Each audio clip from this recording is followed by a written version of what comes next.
Morning, YouTube. We're going to be making some breakfast this morning.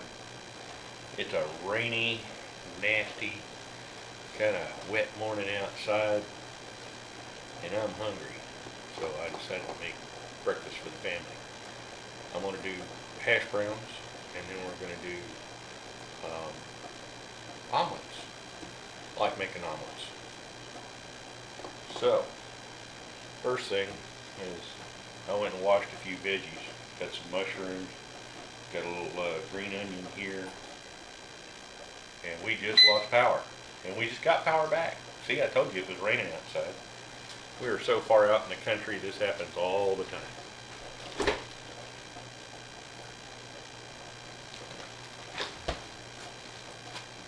So first we're going to go and start cutting this stuff up a little bit. And I've got individual cups of the stuff that we all like. And the hash browns I'm using are Hungry Jack. They're freeze dried, whatever you want to call them. They're dried and put in a little thing. And all you got to do is put some hot water in there. I'm going to show you that here in just a minute. So let's get to cutting up some veggies here.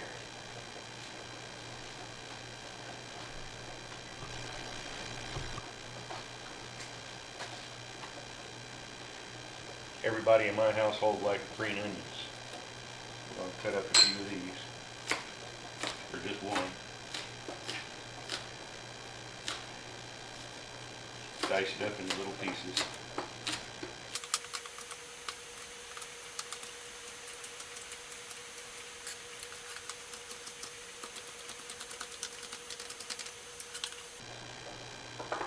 For Mom. Dad, and a little for Thomas. A little more for Dad. Mushrooms.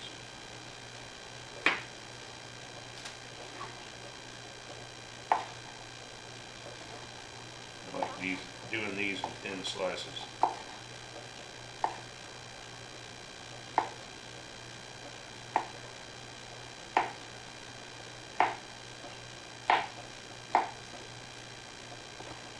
Chop them up a little bit.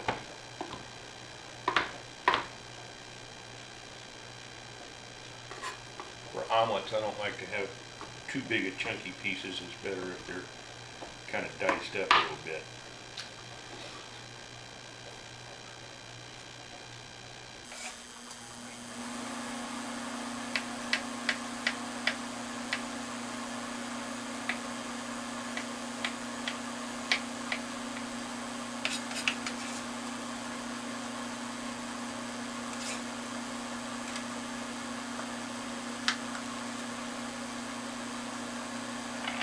We definitely need some bacon.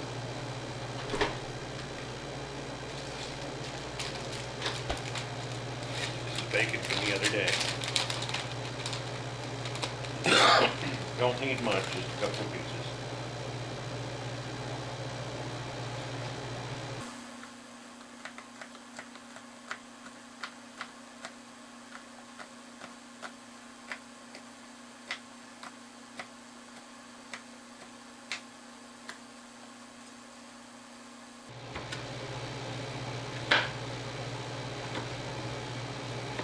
I like to dice this up in real small pieces. That way it's easy to spread throughout the omelet.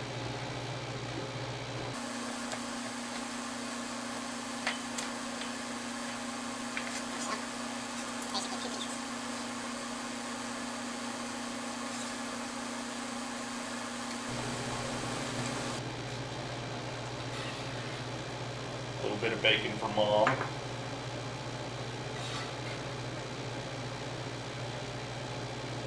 Since everybody in the house likes cheese, we're going to add some cheese.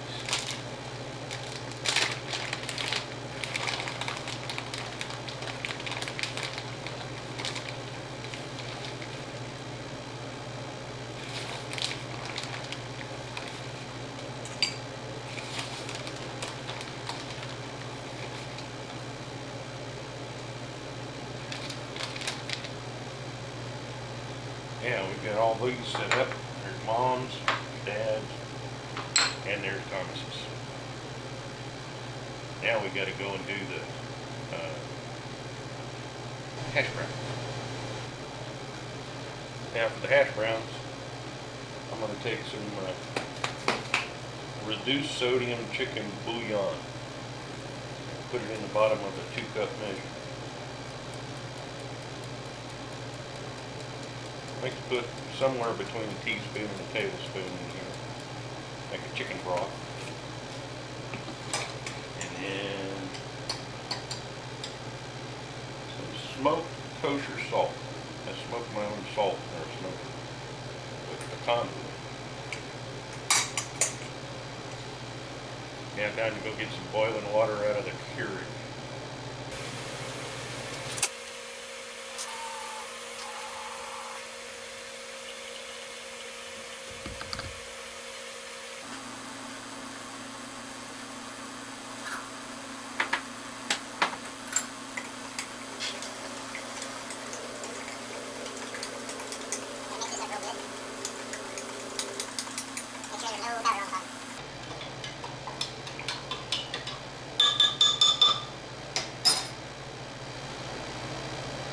That's about 1 1/3 cup. We'll probably use most of it. And we take our Hungry Jack potatoes here, open up the package, and then carefully pour in my chicken broth.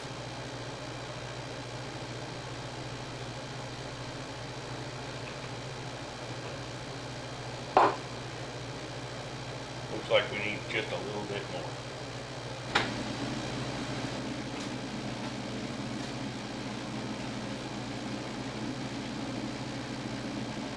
There we go. Seal that up tight. Little clamp on it, keep the steam in. Shake it up just a little bit. And then you let this sit for about 20 minutes. After 20 minutes, everything will rehydrate and expand and completely fill this thing until it's bulgy. And that's when we go and throw it on the grill. Now we're going to do the eggs. I usually do about 100 milliliters per person.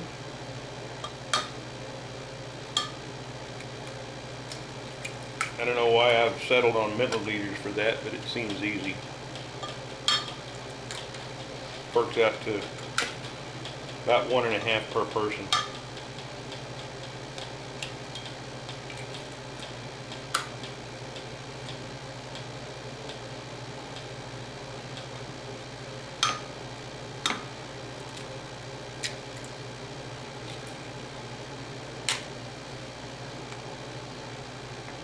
I go and drop in about a yolk's worth of milk. I know that's a subjective measurement, but it seems to work. And we go and top it off with egg whites. Shake this up a little bit.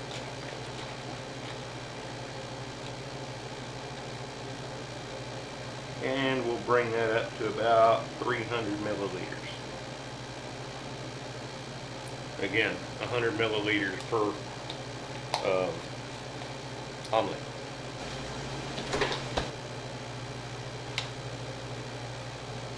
And here's my high-tech way of scrambling.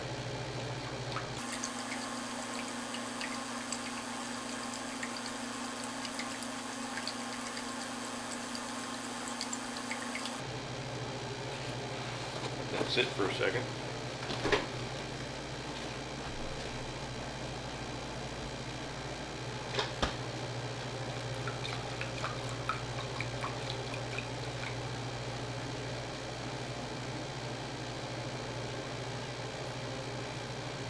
There we go. The eggs are ready to go.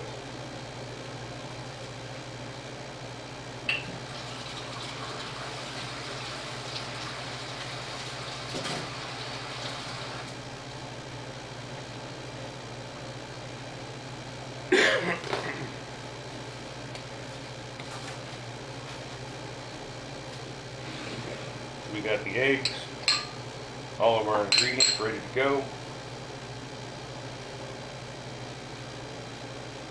and our potatoes. Now it's time to go fire up the grill and get all the rain off of it. Got over there overnight. Now we're going to set up the grill. Turn the gas on first.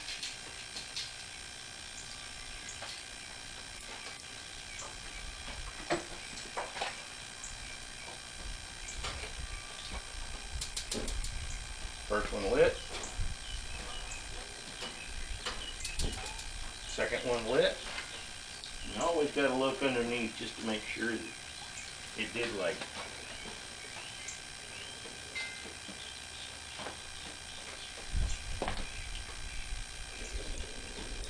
Since we have a variable regulator, I always got to go and play with it a little bit just to get things fired up. There's rain on here from last night. Most of that'll just magically disappear here in a minute when it gets hot. But I'll go and take a paper towel and wipe over it, clean it a little bit before we start doing what we're doing this morning. This is a Blackstone 28-inch griddle that I've had for 4 or 5, almost 6 years, I guess now. And it sat out here on the porch right next to my other grills and stuff. And it's proven itself to be extremely durable, more durable than the other one, the other grills that I've used over the years. We'll let that heat up and come back to it here in a few minutes. We're back a few minutes later with my handy dandy paper towel here. Wipe this around here and get rid of the rest of the rain and any bugs and crud that got on it. Nice thing about this grill though is once it's good and seasoned properly and coated with oil, it doesn't rust. I've had pretty good luck with it not rusting. In fact, I've been rather surprised how little it rusts compared to my grills. And in fact, I'll have a little diatribe about the grill here in a little bit. But it takes a good, some people say these things heat up real quick. Mine can, but I like to heat it up a little slower, so that I'm not on high. Uses less gas that way. Always got to have some water around for this thing.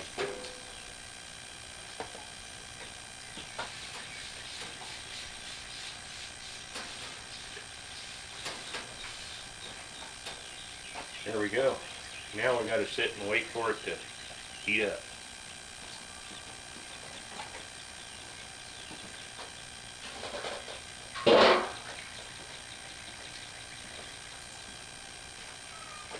Meow.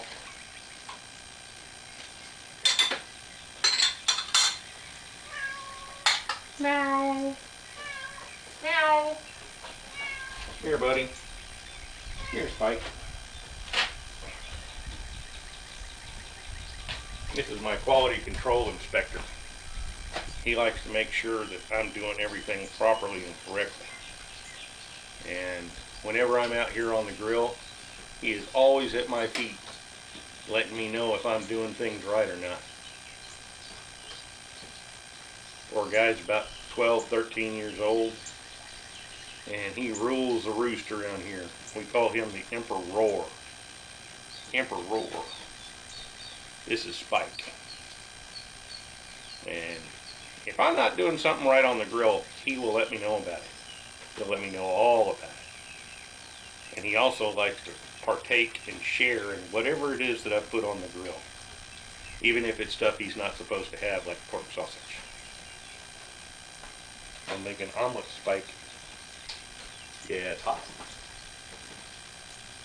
Okay, well, I'll wait for this to heat up.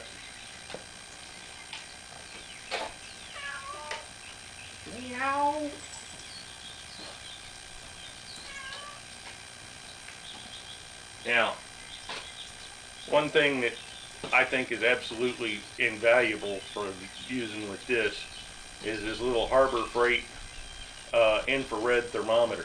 It's one of those things that's got a little laser in it, and it tells me that it's at 268 degrees, 267 degrees. Depending on where you point this thing, right there is 108. That's 278. 260 and 104. Some of the people on the internet bitch about there being hot spots and cool spots on these things. Actually, that's a feature. It's not a defect. Being able to have spots on here that are not as hot allows you to go and move the food over to where it doesn't have to burn. And it's always good to have cooler spots on the grill so that you can move things around. Now, if you're filling the entire thing with hamburgers, it's a different matter, but for normal cooking, you don't want this entire griddle at the same temperature.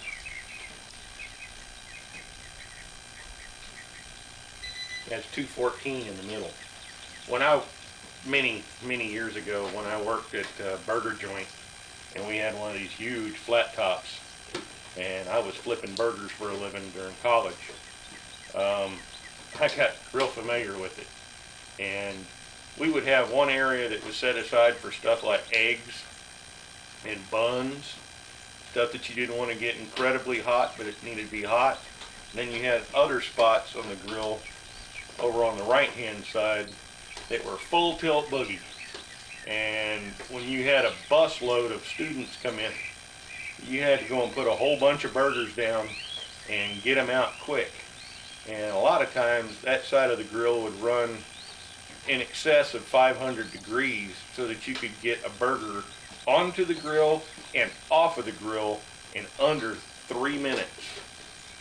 Because let's face it, when you have a busload of kids show up, everybody's ordering at once. They don't want to wait around. So you put 20, 30, 40 burgers down and got to knock them out in 3 minutes so that the people to the left of you can go and build their burgers with the meat, because the meat's the first thing that everybody's looking for other than the bun.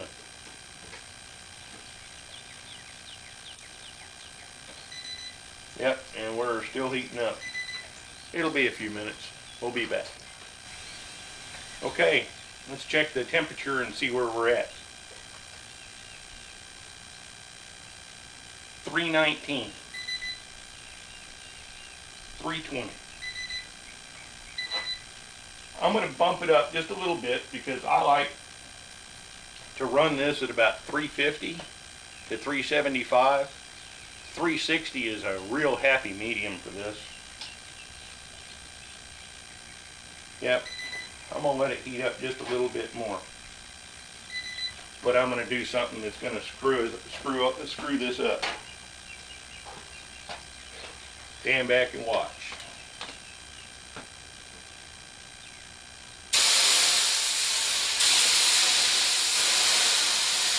When you see that water bead up and then disappear, you know it's hot enough to cook on. If it stays there and sizzles for a while, you know it's not hot enough. That disappears quick.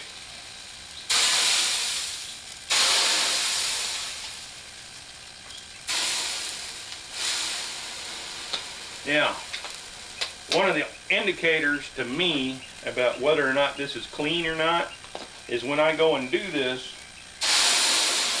it stays clear.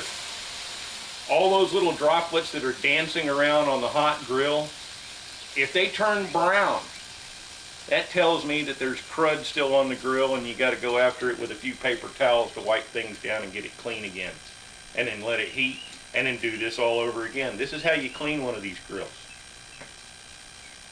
If you drop it on there and it all stays nice and clear, like water should be, then you've got a clean grill and you're ready to cook.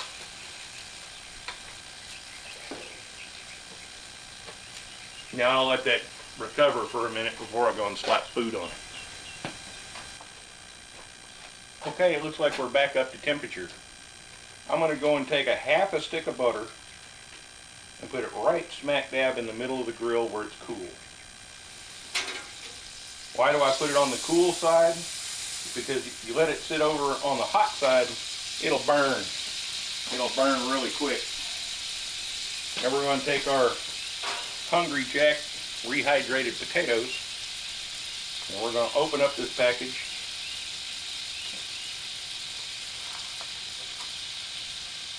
And put it right in the middle of all this butter.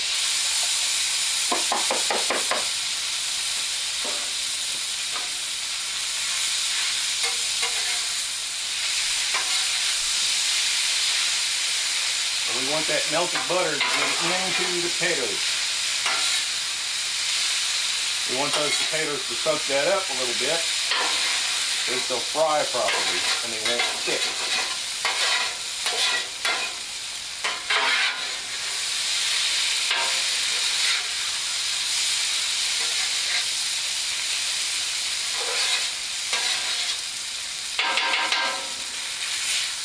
Now we're going to take them and spread them out.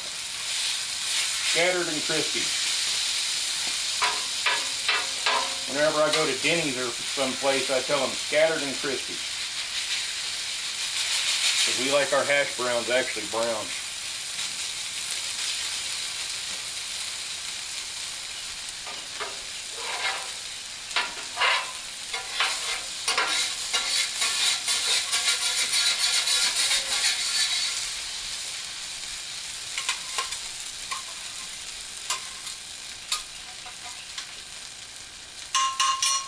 Now, one of the other important things is you don't want to let them sit too long or they will stick to the grill.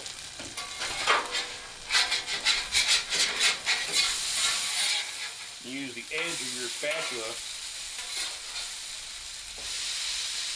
to get up underneath them.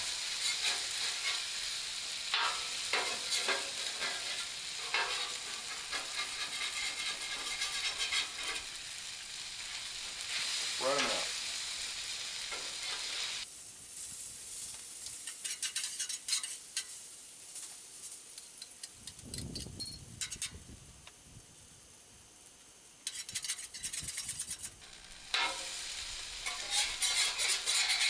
Now again, because the two sides are hotter, they're going to need flipping more than the stuff in the middle.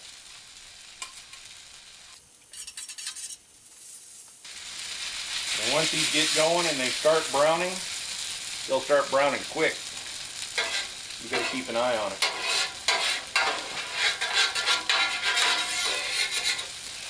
Always keep them moving a little bit so they don't stick.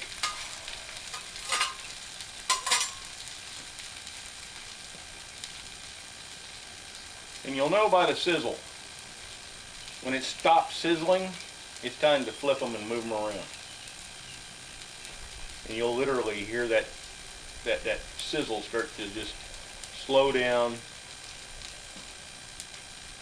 and almost stop.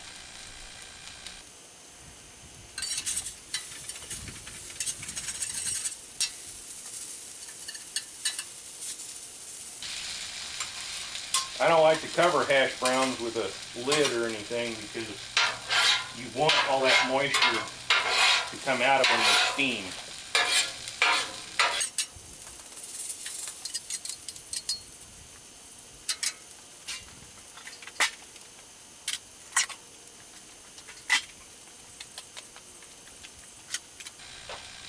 I got this one here. It's a combination grill scraper and flipper.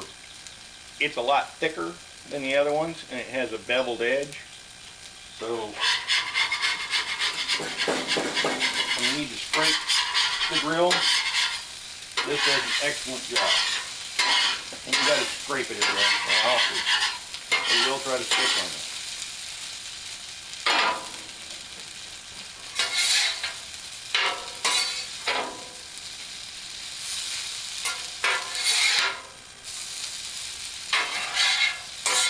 And you spread them back out again.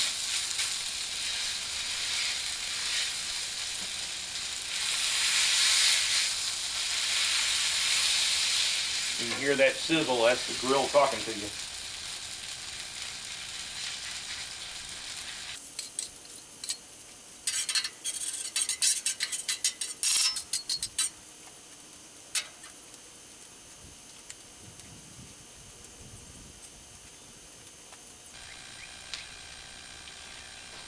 Now these are starting to brown, so you really got to keep an eye on them.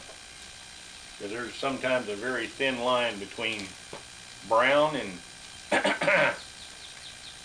burnt. Or as the Cajun would say, blackened. Yeah, I don't like blackened hash browns.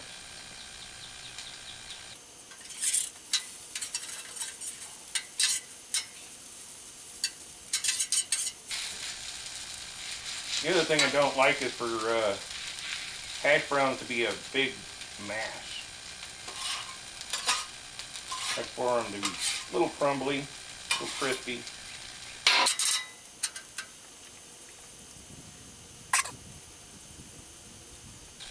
It's about 75 degrees out here and 100% humidity because it's been raining this morning. And boy, it sure feels like it.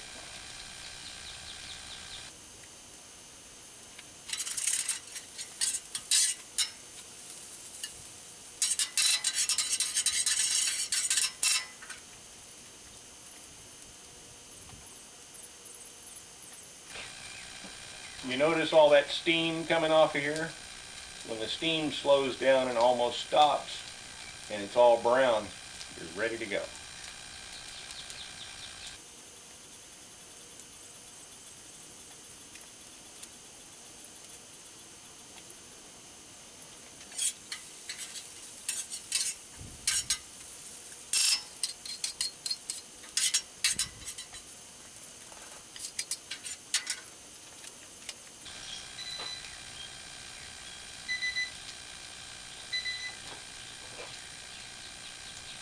And it's running about 290 to 300 degrees with food on it.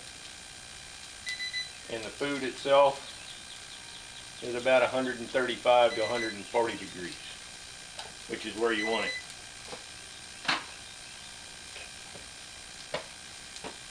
The danger zone for food is between 40 degrees and 140 degrees. If you're going to put it in the fridge to keep it cold, keep the bacteria and stuff from growing, you want it down below 40 degrees. If you want to have it hot food, in order to serve, it needs to be over 140 degrees. So above 140 or below 40. That's the sweet spot. Anything in between there and you run the chance of getting sick or getting people sick. And that's never a good thing.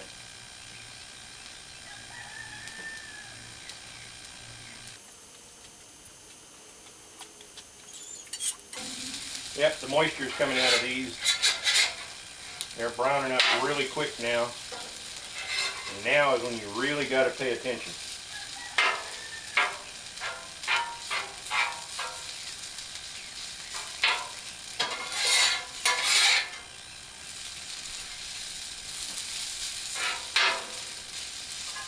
And see, now they're not sticking together as much.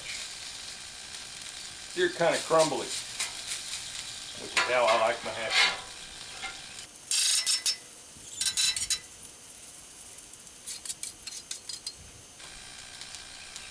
Now they're getting closer to done, you really got to watch them.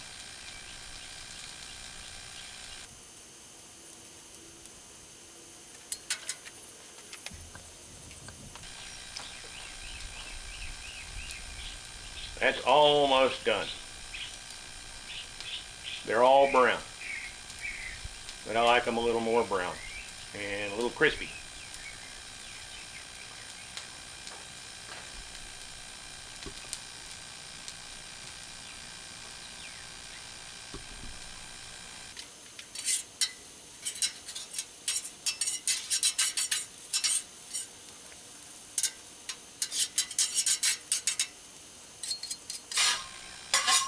And when I bought this griddle, I didn't see any reason to get the big 36-inch one because I didn't see us using that much. But the 36 inch allows you to have cooler spots so you can move your food over to one side and let it be cool. So I'm going to turn one burner off. This has two burners. I'm going to turn this burner off, and this one I'm going to leave on. When you do omelets, you don't want to do them real hot. It messes up the eggs.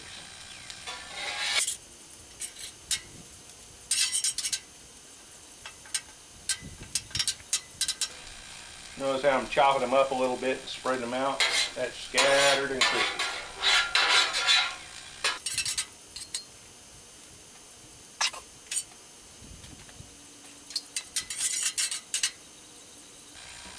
You also may notice that there's not near as much steam coming off of these because all of the water is being evaporated from the heat in the cooking.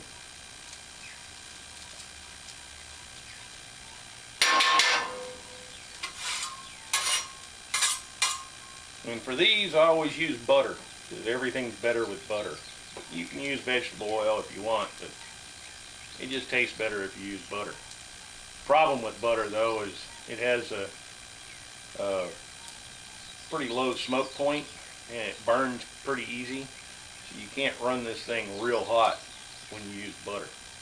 When I use vegetable oil, I can get this thing really hot and not burn the oil. With butter, you can't run it that hot.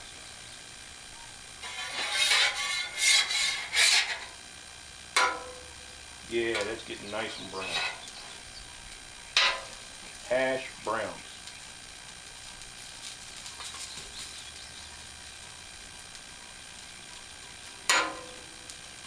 Mrs. P likes her hash browns where they're crunchy.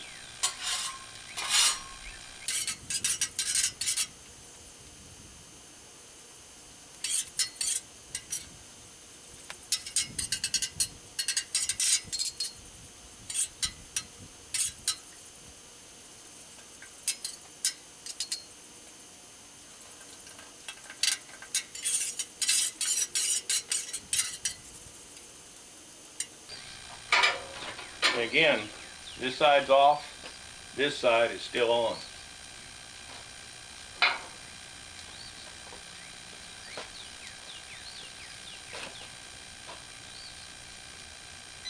$203. That's $290.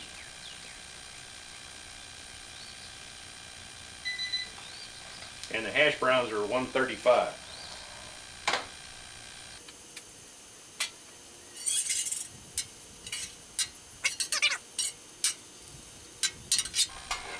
I'm going to go and get all the potatoes in the middle here.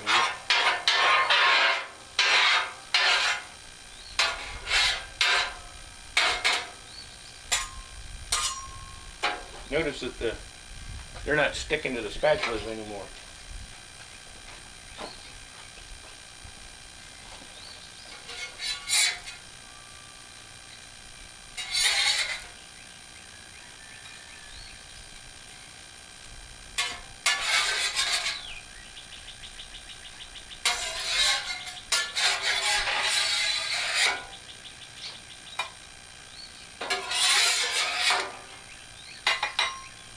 I really like having the edge that I can use to store against.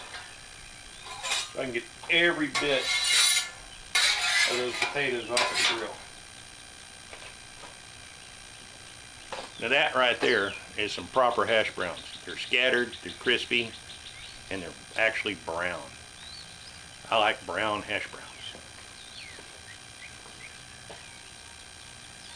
We're going to use a pat of butter.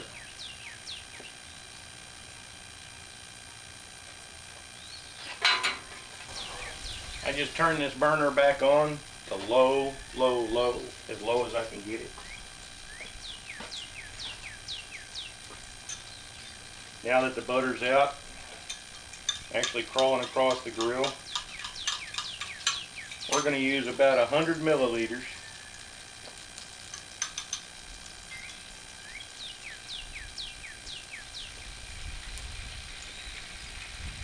A little more. More. A little more.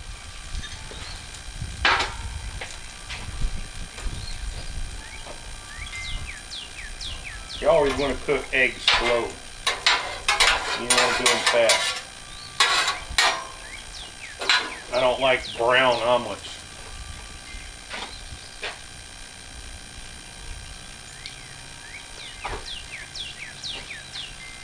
And here we've got all of the stuff that I've prepared inside. Mix it up a little bit in the bowl. And put it right down the middle.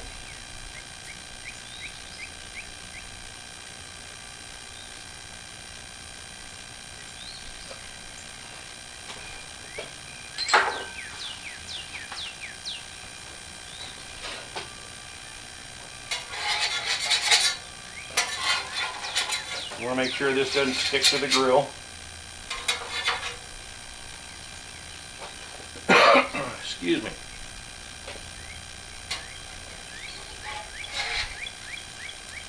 Flip over one side,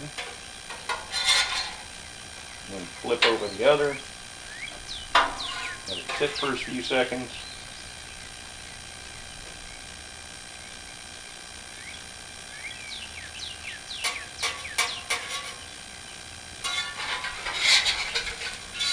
And get underneath it and flip the whole thing.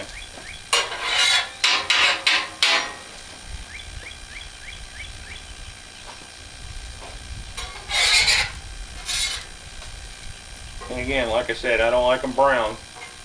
We'll cook them a little slow. Just about the time it just starts to brown, that's time to take it off. Also, you shouldn't see anything oozing from either end. There's the first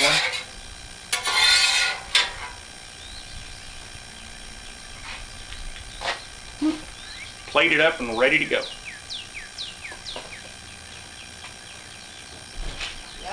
Can you come get the, ow! Can you come get the hash browns? Yeah, I wasn't sure what ow translated to. I'm sorry, I dropped butter on the ground. Lovely. Yeah, I'm sure Spike will love it.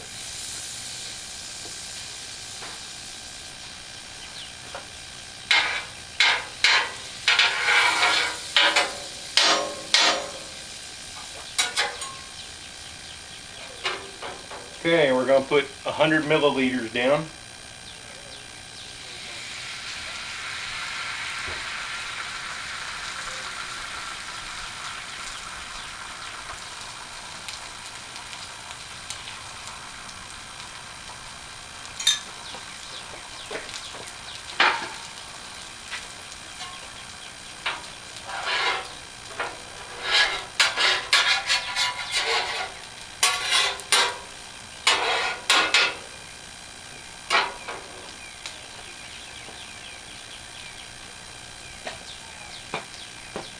And this is Mrs. P's omelet.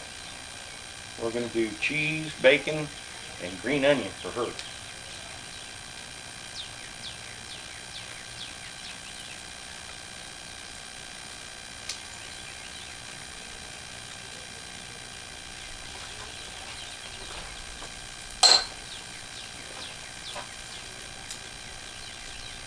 She likes hers a little bit more brown than I do.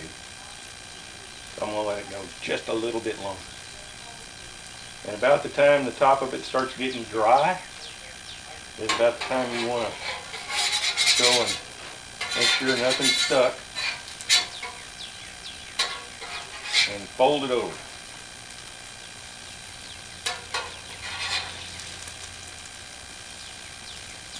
There we go. Hers is just a little bit brown, which is just the way she likes it.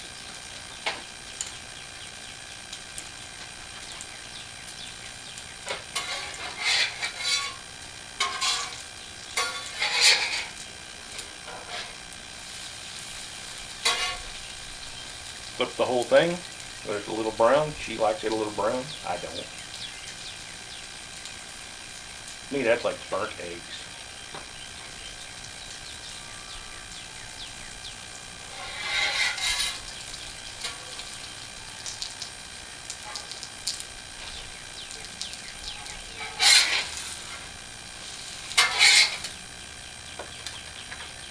And here we go. Mrs. Peas is ready to go.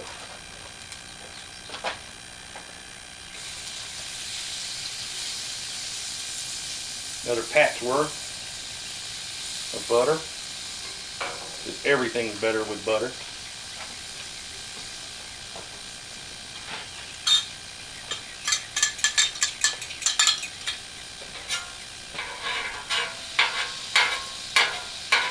And just about the time that butter's melted, we put the last 100 milliliters on.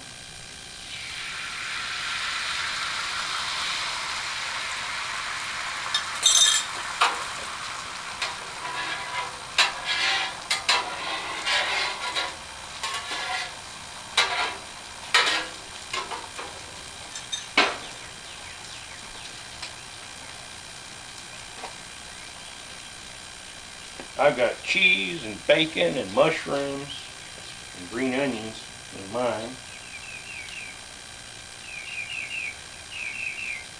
I've loaded it up.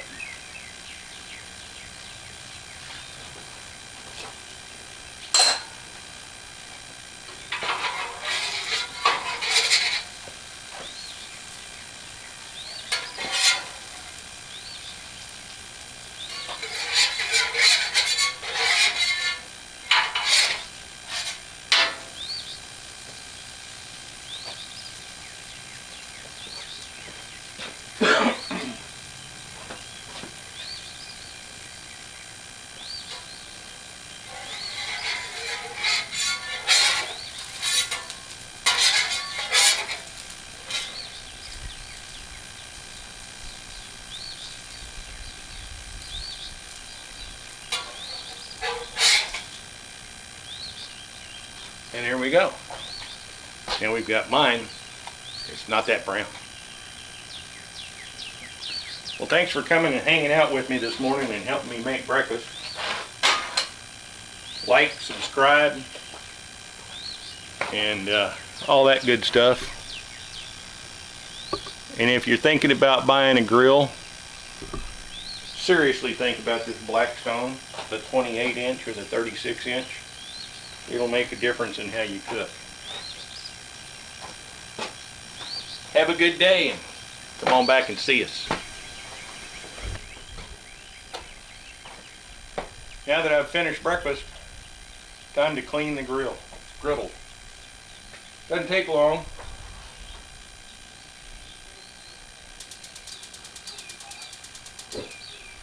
Now we're cooking with gas. Poof, poof. It's going. Now, we gotta wait a few minutes for it to heat back up. Once it does, we'll start cleaning.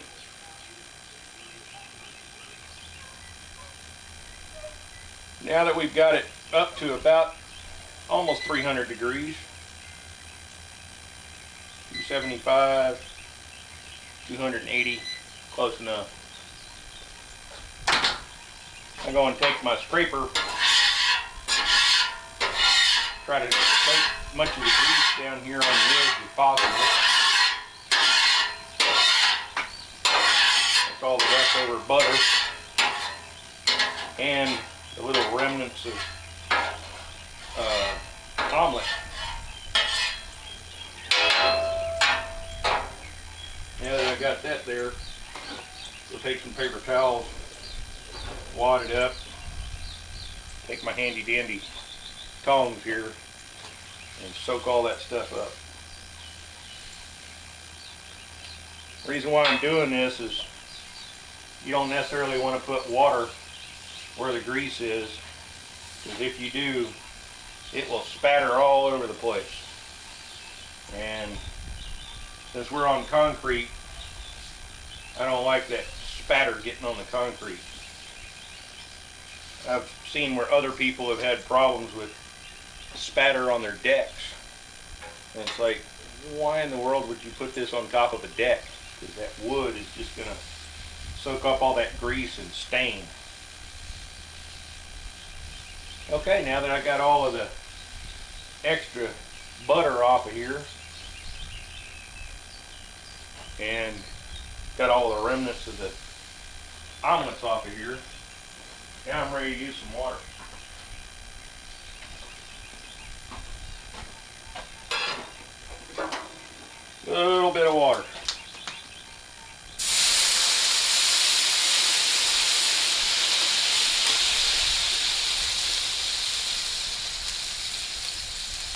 Take my handy dandy little squirt bottle here.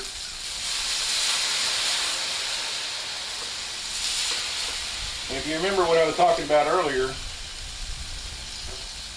this water is brown.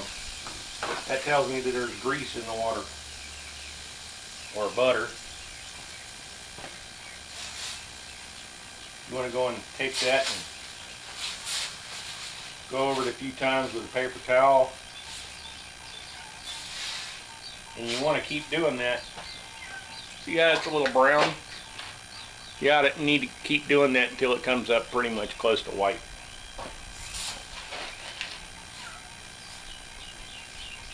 All the corners and edges. And at this point, you can go ahead and turn the griddle off. It's got all the heat we need.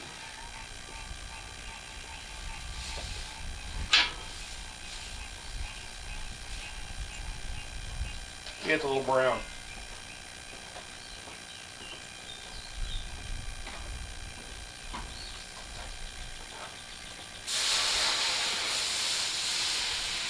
Oh yeah, that's much better. That's bubbling relatively clear.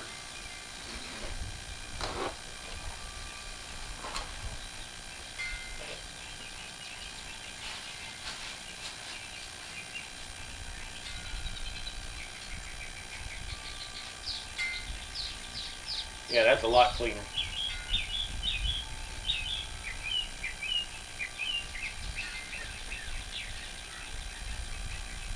And you always want to clean this off right after using it, because you don't want to let it cool down completely with all that grease and stuff on it.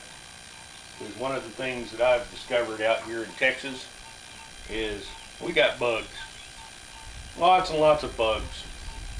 And for some reason, if I leave this out here without a cover on it, we end up with all sorts of bugs. And look at that. Whew, that's hot. But that's pretty much white.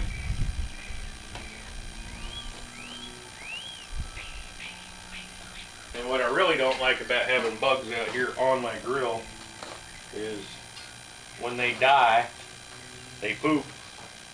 And then you got bug poop on your griddle.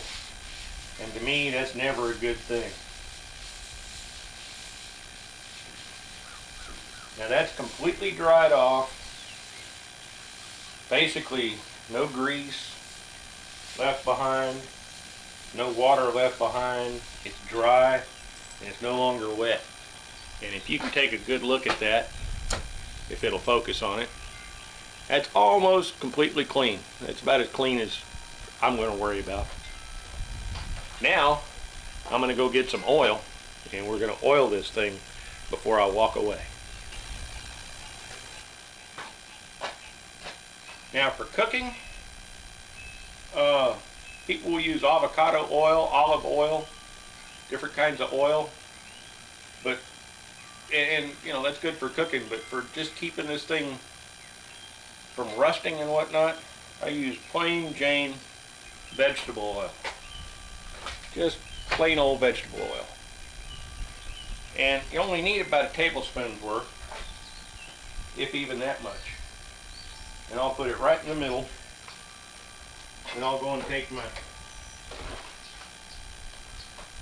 little paper towel here, wad it up, and grab it with my tongs, and take that and go and spread it across the entire grill, going through that little puddle in the middle. Once I get it spread around the grill, then I go and start doing the corners and along the edges. Because you want to get the whole thing slathered with a real thin oil layer to keep it from rusting. Even down here in the grease channel down here in front. You want to get every bit of it. No dry spots. Now notice I haven't turned it. I'm going to take that wet side and I'm going to go along the edges, do the inside edges, and this is really important, then you got to do the outside edges. Doesn't take much.